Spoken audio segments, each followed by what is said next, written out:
Hi, Quentin. Thanks for coming. I wonder. Thanks for having me here. Please introduce yourself. What is your professional background? Well, I started with an apprenticeship as an industrial mechanic in Germany.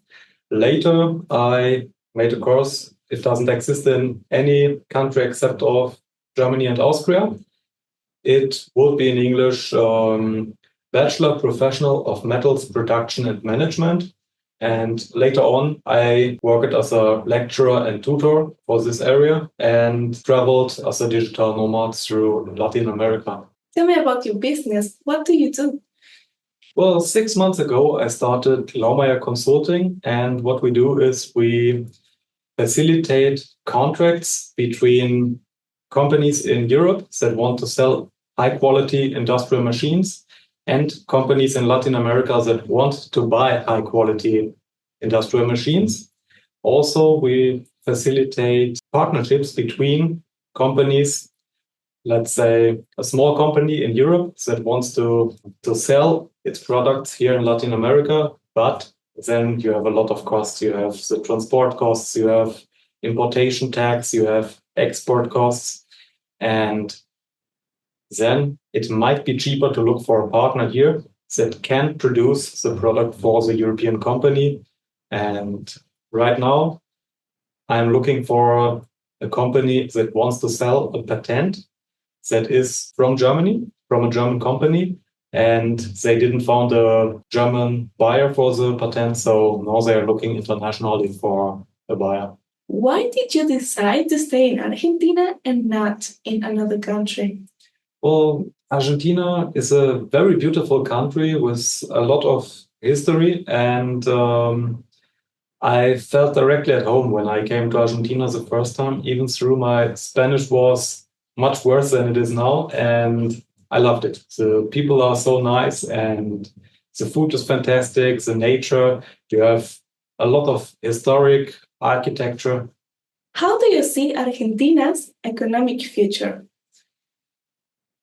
Argentina has a lot of potential for the future. Here you have a lot of resources that Argentina sold in the past way underpriced to other countries because Argentina was constantly bankrupt. And it would be amazing for Argentina if they could use their own resources and produce high quality industrial products here and later sell these high quality industrial products instead of doing the same as in the past, exporting all the resources and later buying back the high quality industrial products that were produced with Argentina's resources. So there's a lot of potential for growth. The prognosis for the next year are that Argentina will have an economic growth of 5%. What challenges does Argentina face for you? Well, Argentina was a country that had a lot of regulations in the past, like all the importation tax that made everything like twice the price as in neighboring countries, like let's say electronic devices. If you would go to Paraguay and buy a laptop or a computer, something else that is technology, you pay it half the price as here in Argentina. And there's a lot of bureaucracy. Of course, bureaucracy gets cut a little right now, but I think there's still too much bureaucracy. There's any advice would you like to give to somebody that wants to move to Argentina? Sure. You have to learn Spanish because the people here mostly don't speak English. A lot of people here say they speak English, but it's not true. As soon as the conversation goes deeper than, hello, how are you? They don't know how to respond. So don't try with English. Learn Spanish before you come here, and then it's a nice country. Enjoy the nature, enjoy the architecture, the food. So as soon as you know the language, it's all right. Hey, talking about the architecture, what city would you recommend to visit to somebody that wants to travel here in Argentina? Well, of course, I love Córdoba. That's why I live here. It's an amazing city. And there are a lot of other cities that are interesting. Some cities I visited, some I only know that other people like. Cities that I liked were Bariloche, San Carlos de Bariloche in Patagonia. It is a very touristic city, but it's still very nice. And then there's Corrientes, capital. Corrientes has 300,000 people, and it's also an old city. I think it was a very important city for Argentina in the past. And other people told me that Mendoza is worth visiting.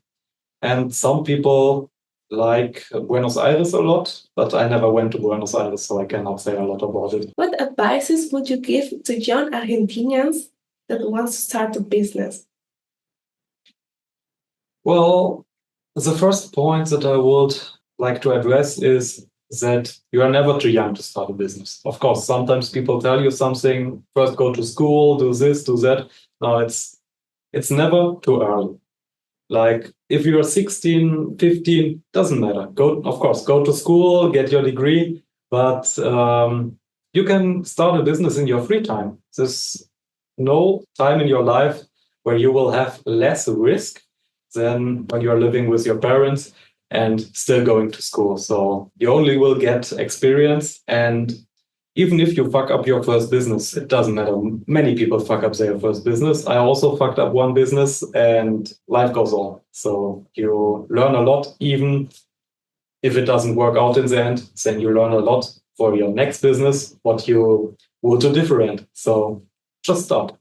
A second advice is surround yourself with business-minded people. Doesn't necessarily need to be business people, can also be investors or other people that want to reach something that is not a 9-to-5 job. Because for most people, they only want their 9-to-5 and always reclaim about that they don't get enough money, that they have no free time, but they don't do anything to change it. They just love to reclaim. So stay away from these people if you can. Of course, if it's your parents, don't stay away from your parents, but try to also find a circle of people that are interested in business. And also, it could help you in some aspects to get a business mentor, but there you have to find somebody who's really good, who you can trust, because there are a lot of scammers, a lot of people that say they're a business coach, but they never build up their own business and they don't really know what to say. So take care with that. It can help you if you choose the right business mentor, but it can also cost you a lot of money and time if it's not the right business mentor. Thanks for your time. Thanks for your advices. Thanks for having me here, Wanda. You're welcome.